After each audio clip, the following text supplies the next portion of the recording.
Good evening, everyone. Here with the day I've been looking forward to for a few months now. Doing our Daytona 500 preview. Finally here, the biggest race of the NASCAR season. I know the championship means you win the championship, but all drivers will tell you this is the race they want to win.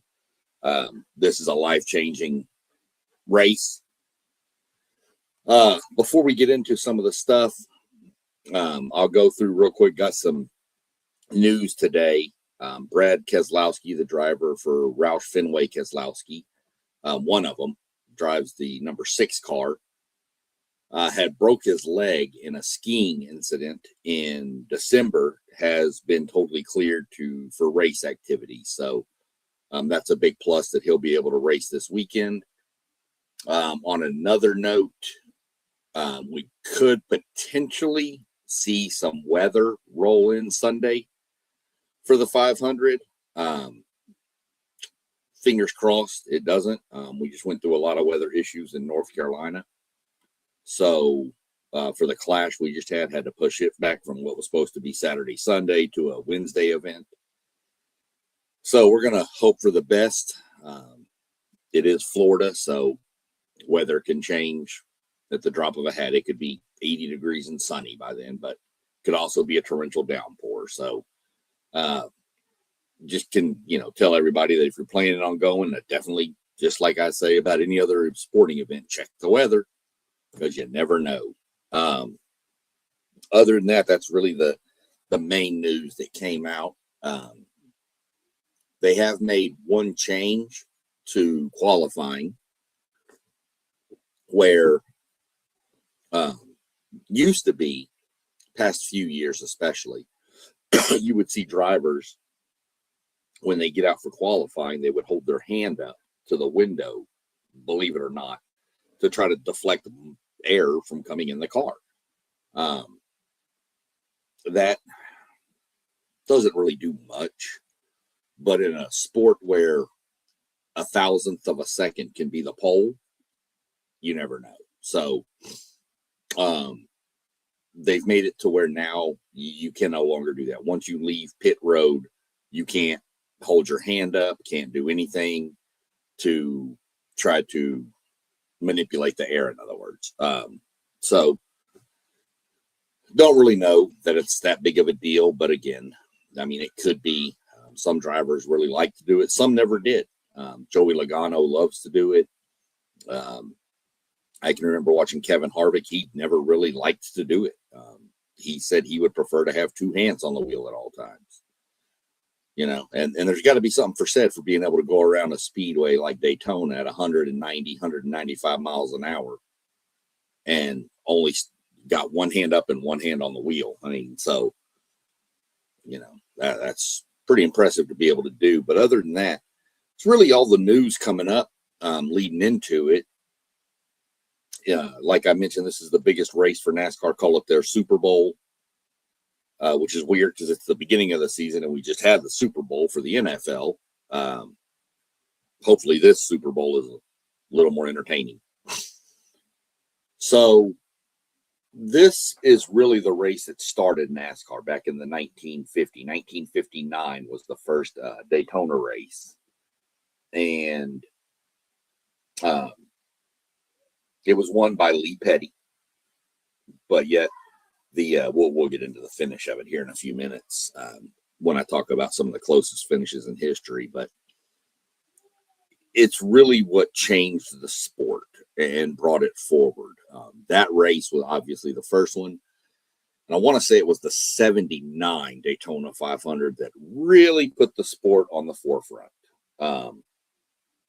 That was a race where, kind of like this year, the whole country, the east part of the country where NASCAR was mainly originated back in those days, was under severe blizzards and storms, and that race was on TV, and CBS broadcast it for the first time ever from start to finish.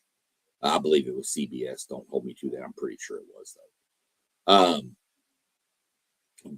But at the end of the race, you had a wreck, and you had the Allison brothers, Bobby and Donnie, and one other guy, and I want to say it was Cale Yarborough, were just out there throwing haymakers at each other in the infield after the wreck. And they didn't even, the cameras didn't even really focus on the guys coming to the checker. They focused on the fight. And it kind of just sparked a whole new level of interest for NASCAR.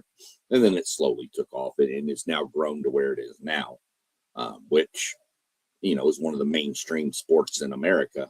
Some say it is, some say it isn't. I think it is. It's big. It's a spectacle.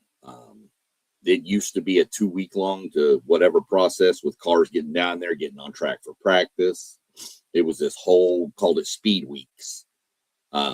Still call it Speed Weeks, even though it's done in 1 week now, but there's other events around it. They're racing down in New Smyrna with the legend cars and late models and stuff like that. So that's going on down there. So it's all kind of tied into one down there. So it's the biggest. It's the biggest spectacle in auto racing, in my mind. The Indianapolis 500 is big in its own right, but I think Daytona trumps it. Just my opinion. Not trying to offend any IndyCar fans, just my opinion on it. So we'll jump into some of the past winners and the most all-time and multiple winners. So kind of no surprise if you follow NASCAR or know much about NASCAR, you'll know a lot of these names. The person with the most Daytona 500 victories is Richard Petty with 7, known as the King. Cale Yarborough, who I just mentioned a minute ago, has 4. Bobby Allison, Dale Jarrett, and Jeff Gordon. We're getting closer to people that are more, known nowadays. Jeff Gordon all have 3. Bill Elliott, Dale Earnhardt Jr., Jimmy Johnson, Matt Kenseth, Sterling Marlin, Michael Waltrip, and William Byron have all won 2. Now, William Byron has won the past 2, 24 and 25. Nobody has ever won 3 in a row. So he could make history this weekend. Petty's won twice in a row. He won 73, 74. Let's see. Cale won 83, 84. I don't really know that there's been any other multiple back. Oh, Denny Hamlin, 19 and 20. Other than that, Sterling Marlin to 94, 95. So you've had a couple of people win 2 in a row, but nobody's ever won 3. So we could see history this year. I'll get into that a little bit later on. Appreciate you tuning in, Doug. Who's the favorite to win Daytona? We'll get into that at the end. I've got some talk about the fantasy teams and the fan rewards. We'll get into that in a minute, but that's a very good question. You'll kind of be shocked by the answer because it's Daytona. Those are your, just winners and multiple people that kind of the big dogs of the sport. My favorite driver, coming aboard was Kevin Harvick forever. He won 1. Mention that one here in a few seconds. When we jump into closest finishes, what were the closest finishes in Daytona 500 history? And I think this is important because you really have 3 major race organizations. You have, NASCAR, of course, Formula One, IndyCar. Australia has the Australian Supercar Series, which is really interesting to watch too if you ever get a chance. But in F1, you don't get a lot of close finishes. Sometimes the leader's out by like 25, 30 seconds ahead of the second place car. You may have some battles further in the pack, but as far as for the win, IndyCar, a little bit closer, but still you can have a lot of spread out finishes. But yet you go to Daytona, and I've just got the top 3 listed. And The closest finish in Daytona history was February 21st, 2016. Denny Hamlin beat Martin Truex Jr. by 1/100th of a second. That's 0.010. So you got to realize these cars are doing 190 right around there. So you can imagine how quick you cover 0.01. I mean, you're talking inches, half inch, quarter inch. The second closest in Daytona history was February 18th, 2007, and that was 2/100ths of a second. And that was Kevin Harvick over Mark Martin. The third is Austin Cindric beat Bubba Wallace by what seems like a mile. He beat him by 0.036. So, yeah, that seems like, if this is 0.01, this is 0.02, this is like 0.0. That just seems like a huge amount, and it's not. I mentioned the 1959 race, and I think this is kind of one of the funnier stories of NASCAR. Was that race was, of course, the inaugural race, and Lee Petty won it, as I mentioned a minute ago. But yet, he didn't know he won. He thought he won, but NASCAR gave the win to somebody else. Lee Petty threw a fit. Bill France Sr., the founder of NASCAR, took 3 days to get all of the newspaper, the photos, everything they could get their hands on to change the rule and to change the outcome of the race to make Lee Petty was the winner. That was about 2 foot, they said. But that just tells you how far technology's come. It took 3 days to get all the photos and all the documents and everything they needed. But yet now we have it in split seconds with all the technology upgrades. So thought it was a little interesting that you could take that long to, it'd be like saying you're going to, we ran the Kentucky Derby, but we're going to wait 3 days to figure out who won. So just a little interesting nugget there for me that I thought. Moss. Yep. Got that clean shave going. Told y'all had to. Talking my favorite 500. It's a big event, man. Big. Been looking forward to it for a while. Just talked about closest finishes. Let's bring up the worst end of the spectrum. The worst wrecks. And again, I've only listed 3. Number 1 all time of wrecks at Daytona was 2001, and that was the accident on the last lap that Dale Earnhardt Sr. Passed away in. He hit the wall and passed away from the injuries in that wreck. That's there's probably been other fatalities, of course, in racing, but that's the biggest one at Daytona that everybody can remember. Any NASCAR fan will tell you. In 1961, you had a bunch of different accidents in a row, a chain reaction of them.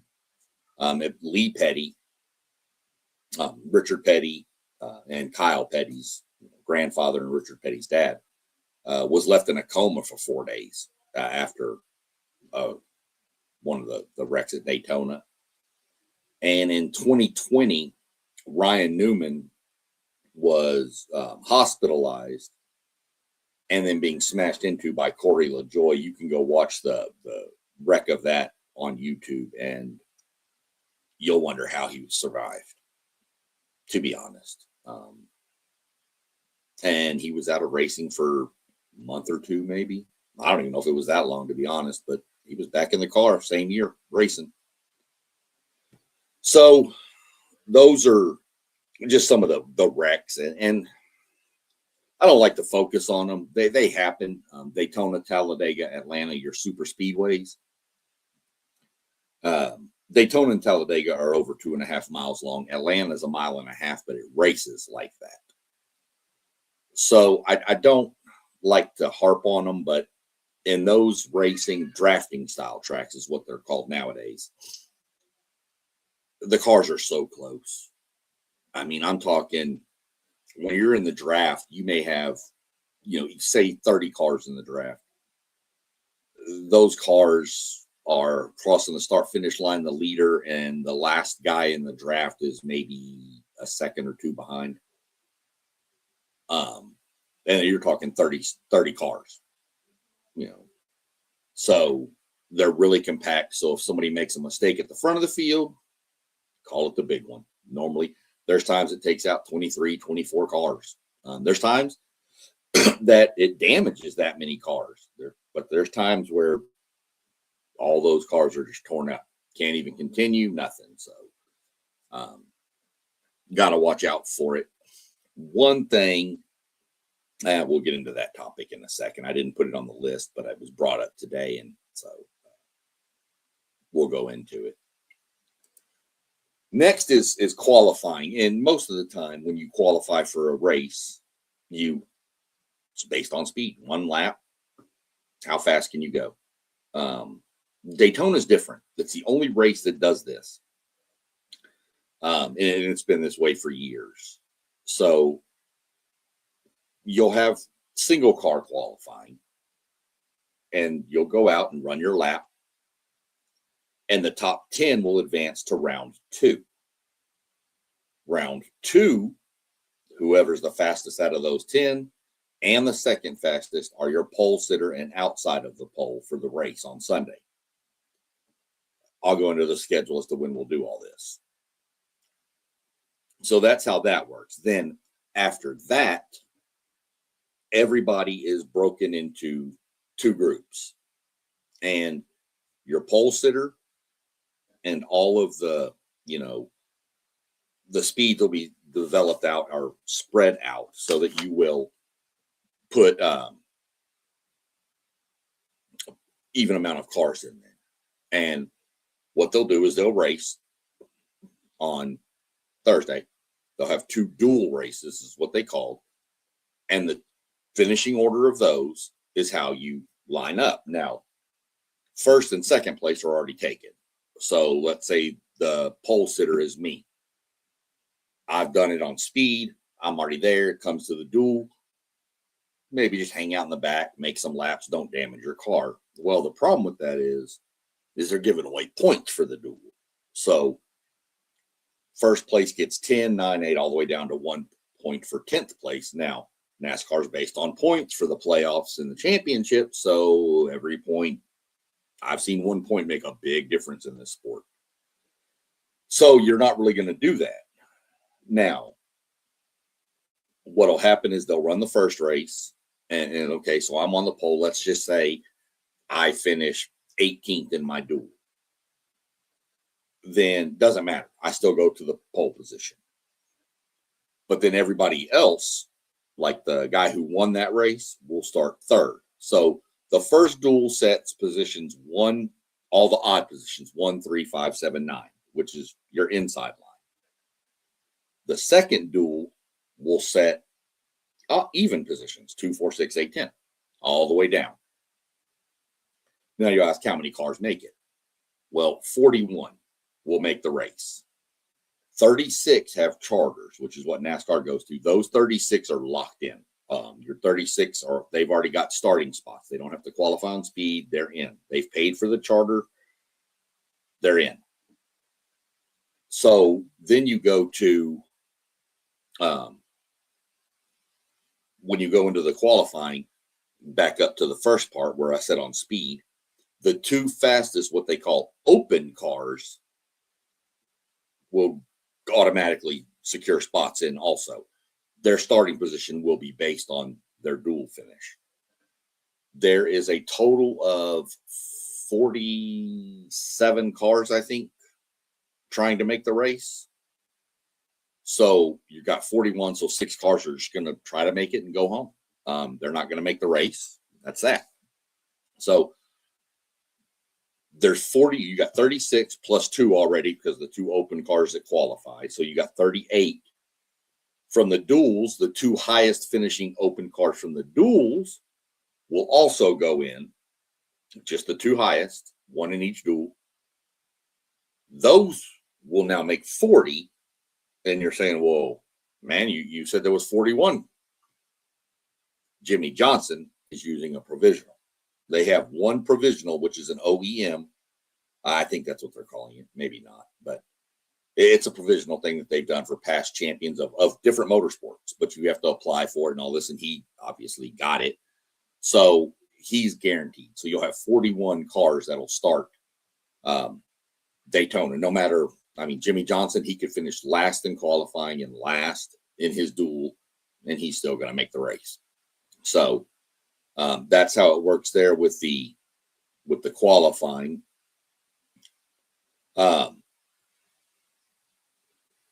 Then we move on. We'll jump into the schedule. Now, I told you I was Speed Week. So you can guarantee this is going to be a lot of info. Now, all this info is on NASCAR.com. You can break it down by weekend schedule. You can break it down by the series you want to watch, the trucks, the O'Reillys, the Cup. You can break it all down. I'm also going to mention the ARCA Menard series. The ARCA Menard series is the kind of like rookie ball in baseball. Very young up and coming people, people that are trying to make a name for themselves and then maybe move into the truck series next year and then just keep moving their way up the list. So where most people start is ARCA. So Wednesday, at 8:15 p.m., you'll start seeing, these are all times for Eastern, by the way. These are all Eastern times. So Wednesday is single car qualifying, starting at 8:15 p.m. And if I'm not mistaken, that is on FS1. Let me do a quick little research here and verify that, because sometimes it's on Fox and sometimes it's on FS1. So let's see, Wednesday. So actually they're doing practice. The first practice is going to be a 50-minute session, and it starts at 10 a.m. for the Cup Series on Wednesday, and that's on FS1. The qualifying is at 8:15 p.m. It's also on FS1. Then that leads us to Thursday, which is the duels.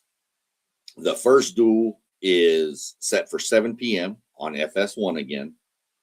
And the second one is scheduled to follow based on cautions and all that stuff, roughly 8:45 on FS1 again. So now we're done with qualifying. We have the field and the lineup and everything is set for the race on Sunday. Friday at 1:30 p.m., you have the ARCA Menard series qualifies. That's not on TV. 3 p.m. is the Craftsman Truck Series qualifies. That's on FS1 also. FS1 is the home for the Craftsman Truck Series throughout the whole year. That's where all their stuff will be. So that's on FS1. 4:30 p.m. on Friday, you get the O'Reilly's Auto Parts Series practice. That's on the CW network. They have an app. I don't know. CW, I hear people say sometimes they get the stuff, sometimes they don't. Don't know. Don't know what to tell y'all. I've never had a problem. It's always been on my TV. There is a CW app you can get, and it's probably on there. That's at, like I said, 4:30 on Friday. At 5:30, you get the second practice for the Cup Series, another 50 minutes of practice on FS1. Following that, that'll pretty much lead you into 7:30 p.m. is the Craftsman Truck Series race. That's a point to where if you have the fan rewards that I've mentioned numerous times, you click the check-in, you get your 50 bonus points right there. You'd probably be able to check into the dual races too, but not both, just once, and get another 50 points. So you have an option right there. We're still in Friday, and we've already got 100 points for nothing, just hitting a button on the NASCAR app. That leads us into Saturday. 10 a.m., you get O'Reilly's qualifying, the Auto Parts Series qualifying on CW again. That's at 10 a.m. At noon, you get the ARCA Menards race on Fox. At 3, you get third practice for the Cup Series teams on FS1. At 5 p.m., you get the O'Reilly's Auto Parts race on the CW network. Really enjoy watching those races, because those two especially, because they're under the lights, and there's just something about those lights coming off those cars, the shiny. So that concludes your Saturday, and then of course Sunday, 2:30 p.m. Eastern time, the Daytona 500. Could have weather, like I mentioned. If we do, the race is early enough, maybe the weather pushes out, they can run the race. Obviously, Daytona has lights, so we can run it at night. We're going to keep our fingers crossed, everybody, that don't have to deal with the weather. Hopefully. So people always ask me, how much do these guys make for the Daytona 500? It's hard to say, because NASCAR has stopped announcing the amount of payouts now. Don't know exactly why, but I can tell you in 1959, the whole purse was $53,000. If I'm not mistaken, I saw somewhere Lee Petty won $19,000 for winning the race. $19,000. Doesn't seem like a lot by today's standards.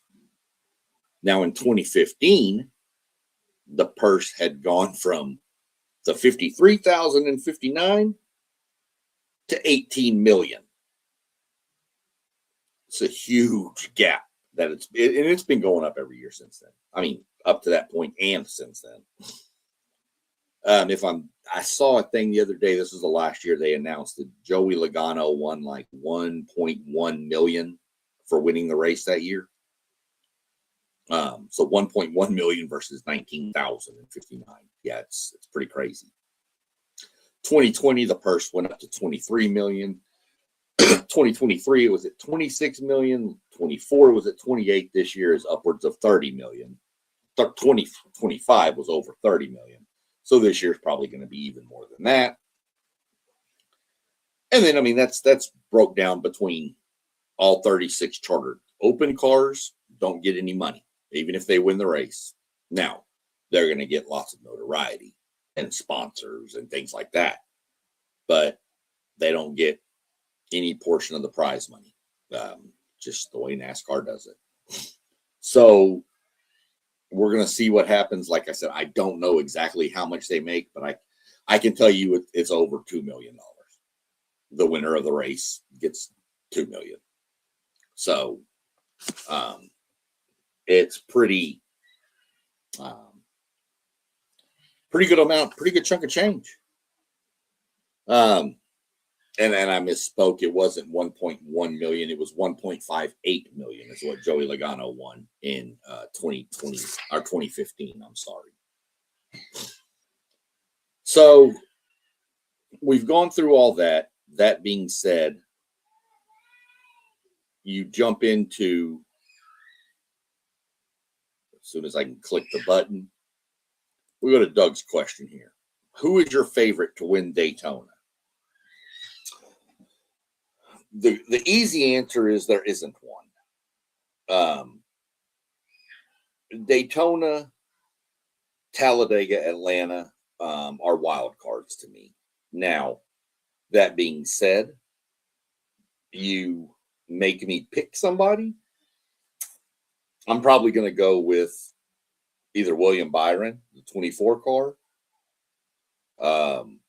possibly Denny Hamlin in the 11. He's won 3 of them. I think the Sentimental favorite is Kyle Busch. He's never won one. So I think he's the sentimental favorite that everybody wants to see win one. I'd like to see the 21 car win one, mainly because that's my driver. But favorites are hard to pick in Daytona. Favorites are hard to pick in auto racing, period, because you're not there. There's so many other factors in it. I mean, you could go back to last year's championship race. Denny Hamlin was dominating the championship race last year. There was a late caution. He came in. Some people took 2 tires. He took 4, put him behind. He never could make it up and lost the championship because of it. So there's so many more different things involved with as to who's the favorite. Now, when I go into fantasy and fan rewards, I've mentioned it before. We have a WTP Sports Dudes Facebook page. You can go there. You can scroll through the comments on there, and you'll find a post that I made that says the username and the password for a fantasy group I created on NASCAR. It's a private group. Obviously this will be on YouTube. Questions can come up.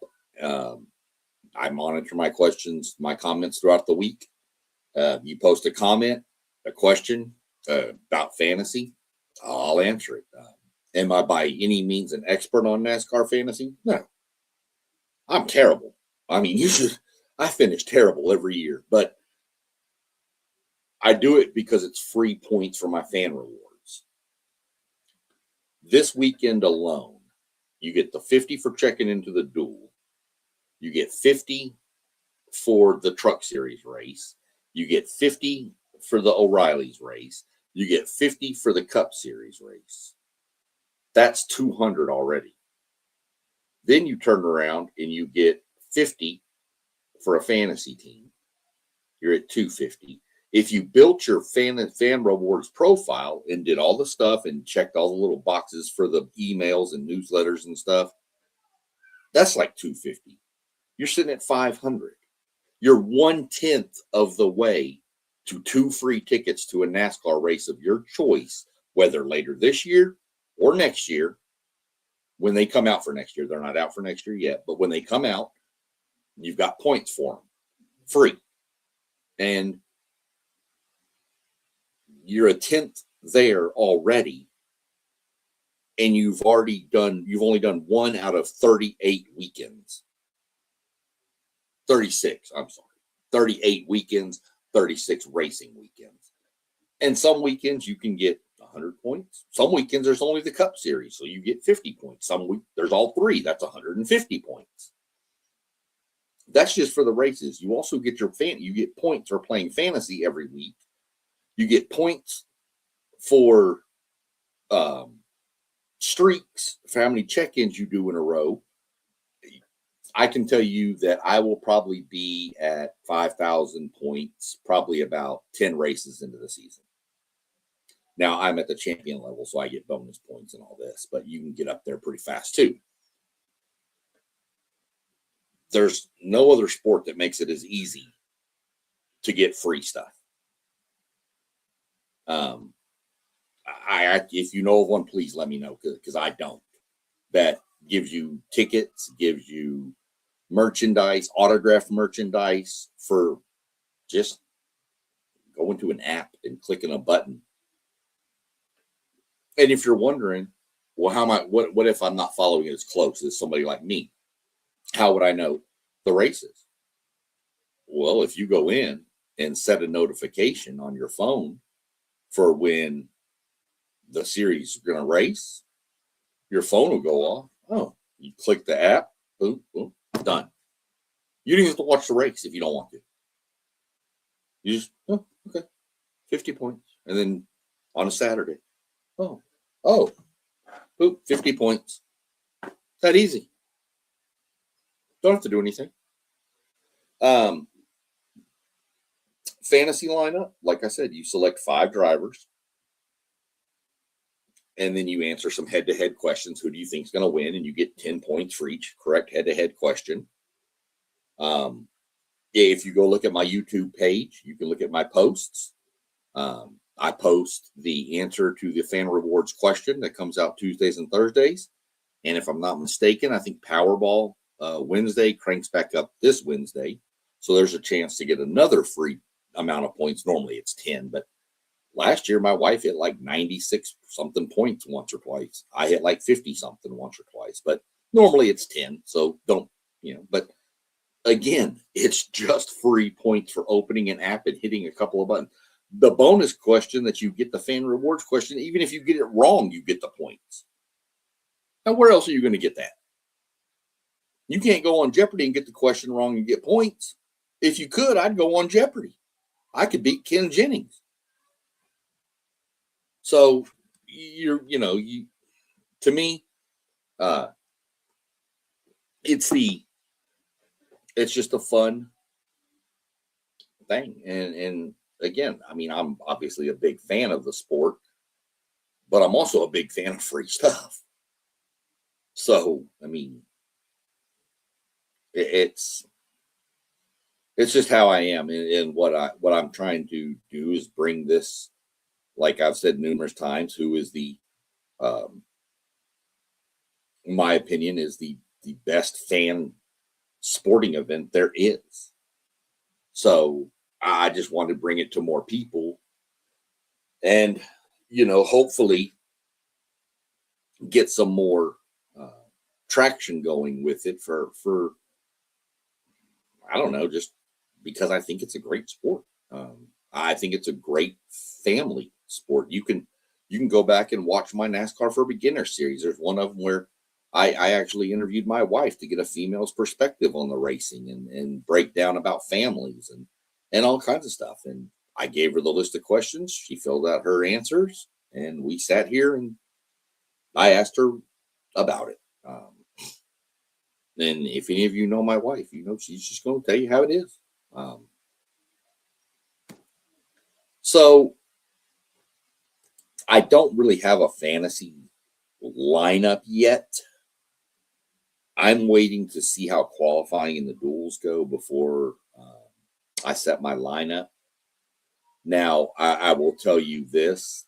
Don't base your lineup on everybody starting at the front because it's not going to end that way. This is one of the few races, the super speedway races is one where starting in the back isn't necessarily a bad thing because you can get up front pretty quick. But riding in the back, you're a little safer from the big one. There's no other way to put it, the big one. So don't say, oh, I'm going to set my fantasy team and I'm going to take the top 6 or 5 drivers, whatever. Don't. That's not the way to go about it. You can only use each driver 10 times in the first 26 races. So if you just say, I'm going to choose the top 5 for every race, well, eventually one of those top drivers is going to run out of events because they're going to start in the top 10 almost every race. Kyle Larson's, William Byron's, Ryan Blaney's, those guys always qualify well. So you've got to be able to have a mixture of not necessarily guys in the back, but you've got to kind of figure out, okay, who do I think? And this is where I'll be giving updates every week on my fantasy roster. I will probably, most qualifyings are done on Friday, some Saturdays. So if it's a Friday qualifying, then more than likely Saturday at some point, I will jump on with my fantasy lineup for the week and my head-to-head questions. If it's Saturday qualifying, I'll either go Saturday night or I'll post something early Sunday morning in plenty of time that you can get on, watch it, and still have time to set your fantasy lineup. Don't give me hate mail if your fantasy lineup's terrible, because if you follow my advice, Mine's going to be just as terrible. So, like I said, watch some races. At the beginning, when you're just getting into it, if you don't really know any of the drivers, you can follow me. You can take some of my advice if you want for the qualifying and the fantasy team. And then as you start watching some races, you'll be, oh, wait a minute, I like that car. Oh, I haven't picked that driver yet. So you click on that driver. Well, he's going to be there. The good thing is you have a garage. So if you pick William Byron in the Daytona 500 and on lap 39 he wrecks and is out of the race completely, as long as it's before the third stage, which is the final stage of all races except for the Coca-Cola 600, which is 4 stages. But if you take and go in and you move your garage person in, then you get the garage person's points because William Byron wrecked on lap 39. He's out of the race. He's going to get you last place points, where even if the guy that you put in your garage finishes second to last, he's going to get you 1 extra point than what William Byron did. So this is the good thing about the fantasy with NASCAR is it's such a long season. And it's really there. Like I said, I don't do it thinking I'm going to ever win outright and win the big, huge grand prize that NASCAR gives away. I never expect that. I do expect to just get my points, my 50 points a week. And then when you hit streaks, you get 50 points and then another 100 points and then 200 points. So that's really why I do it. That and checking into the races. There's numerous times I haven't been able to watch a race because we've been on the road traveling back from like St. Louis from visiting my son or whatever. Now, I mean, I have it on the radio because I'm just an idiot like that. And I have Sirius XM in the car, so I have the NASCAR channel, so I listen to it. But it's just as easy before we start driving just to check in. I at least got my 50 points, set my fantasy roster before we left. I just drive, listen to the race. I normally don't get to change my garage pick if my guy wrecks, but that is what it is. So, kind of just some of the talk about NASCAR.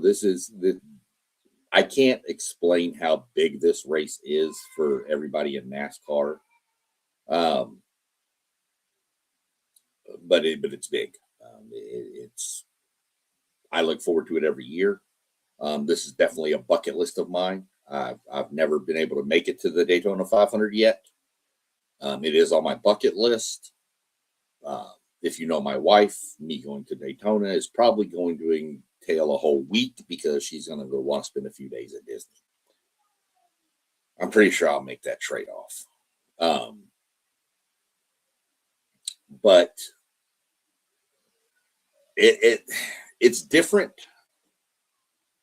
than any other race, not just the magnitude, but your super speedways, not necessarily Atlanta so much, but Daytona, Talladega has become kind of a strategy of fuel. And by that, I mean, a lot of times the guys up front aren't running 100% wide open. They're pushing all the air, so they're getting worse fuel mileage. Now, I heard this explained today by Rudy Fugel, the crew chief for William Byron. He said, if the leader's running 60% throttle, if you're 7th to whatever in line, so maybe 15th position, because there's 2 lines normally.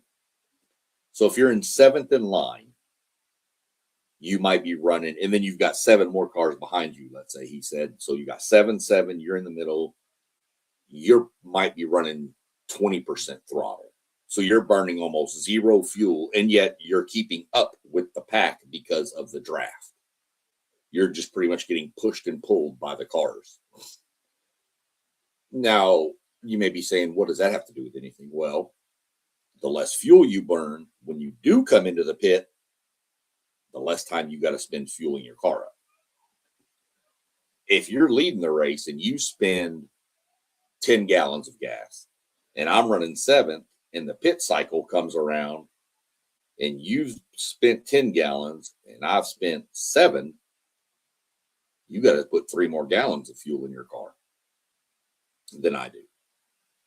So it's a trade-off of time. And that's how close these speeds and these times are, is that split second, the least amount of time on pit road. The Daytona, you'll see them go out on their opening stage and they'll pit. And unless it's a caution, nobody's changing tires. If they do, they're putting right side tires on or left side. Normally it's just fuel and go. Same at the end of the race, gas and go. If it's a green flag pit stop, if it's under yellow, you'll see them change tires. But if it's under green, and the difference you'll see with this in Talladega especially is you'll see people pit, not necessarily with just teammates, but with manufacturer mates. And by that I mean you'll have Chevys pit with Chevys, Toyotas pit with Toyotas, and Fords pit with Fords. They do this because each car pushes different. So a Toyota is going to push a Toyota different than it's going to push a Chevrolet. A Chevrolet is going to push a Ford different than it will.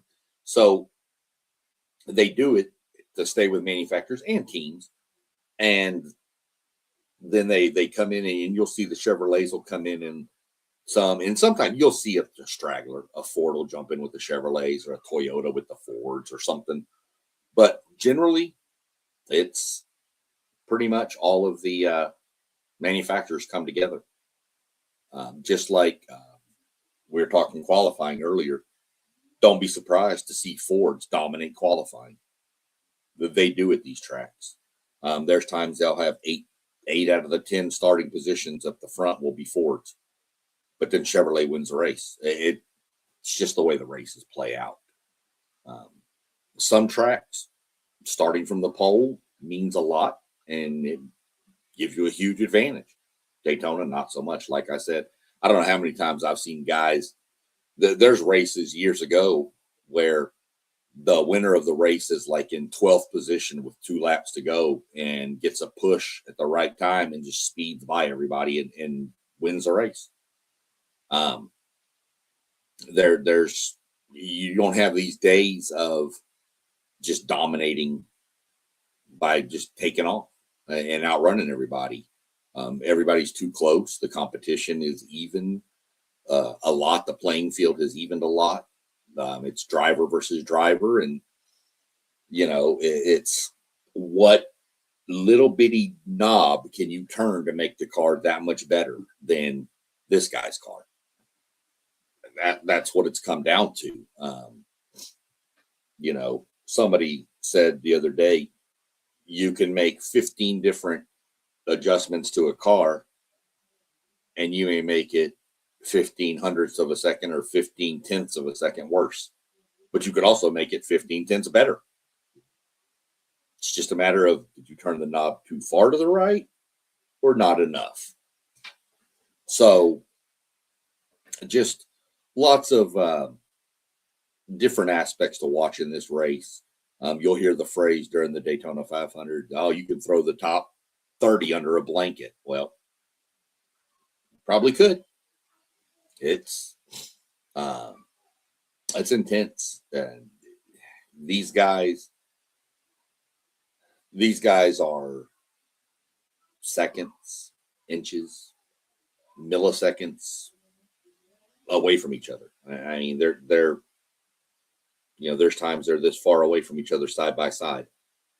You'll see them going down the front stretch and the back stretch in Daytona, Talladega, and they are literally pushing each other, not getting up to them and making, like tailgating them. No, they're literally hitting them. And you'll see the car will be here and the car will come up and he'll bump him. And all of a sudden he's gone. And now the driver that got pushed out is riding the brake a little bit to let him come back and do it again. And they just keep doing this over and over and over.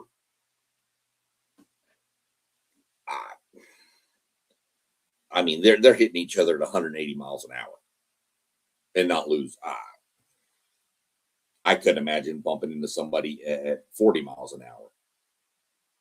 So it's intense. It's insane. Cameras are everywhere in these cars, driver cams, front bumper cams, rear cams. So you'll see everything. You will literally have a camera and you will watch him hit the car in front of him. You don't see this in other forms of motor racing. I've been watching a bunch of reaction videos from F1 people watching Daytona stuff or our NASCAR stuff, and they're just freaking out. They're like, what are they doing? And I'm just laughing because they're not used to that kind of stuff. Everybody uses the line, and it's a terrible line, and I hate it, but rubbing is racing. I hate that line. It's not exactly true, but in NASCAR, they do rub. They do bump. They do hit. There's tempers. There's fights. It's all. If you also haven't seen it, if you go check out the NASCAR channel on YouTube, they posted their trailer for the upcoming season. Tagline is "Hell yeah." Go watch that video. The video is pretty good. It is actually it was the first commercial to air after the Super Bowl on NBC. NBC is a partner of NASCAR. They get the second half of the season. Fox does the first half, and then Amazon Prime. There's numerous. We'll keep everybody up to date. I'll have to do the schedule every week on this channel. Probably start doing this on Wednesdays. The preview for the upcoming race. We'll probably be doing a recap of the weekend's previous race on Mondays, on tonight. Didn't really have a race to recap this week, so we're just going to do a preview this week because we do get started on Wednesday, so it's a little earlier. That's the game plan moving forward. Is Wednesday, that's Monday recap of the previous race, Wednesday preview of the upcoming race, and then, as I mentioned, Saturday, Sunday, whenever qualifying is, either the night of qualifying or the day after qualifying, I'll be going live again to update my fantasy lineup and let everybody know what's going on.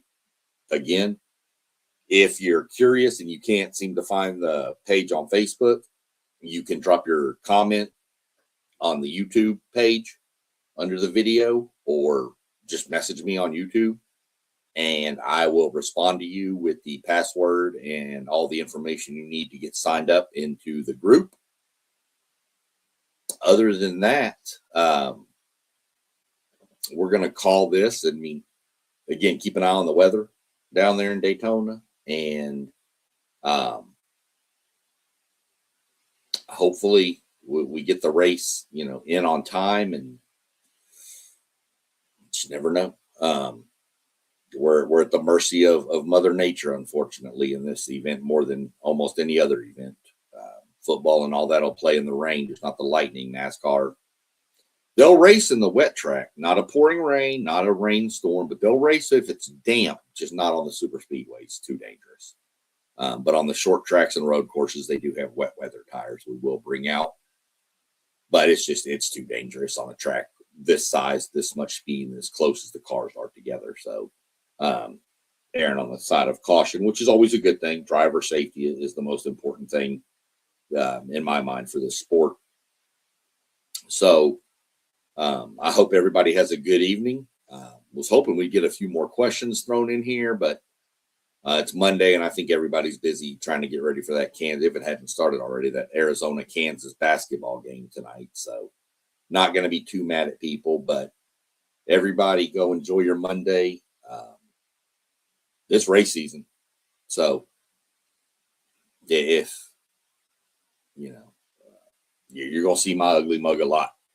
I can tell you that much, because this is my time now. From now till November, this is all about me, and this is all about my sport, and we're going to go at it, and we're going to have fun, and hopefully bring a few of you along the way with us, and we'll have a good time. Other than that, y'all have a good night, and peace.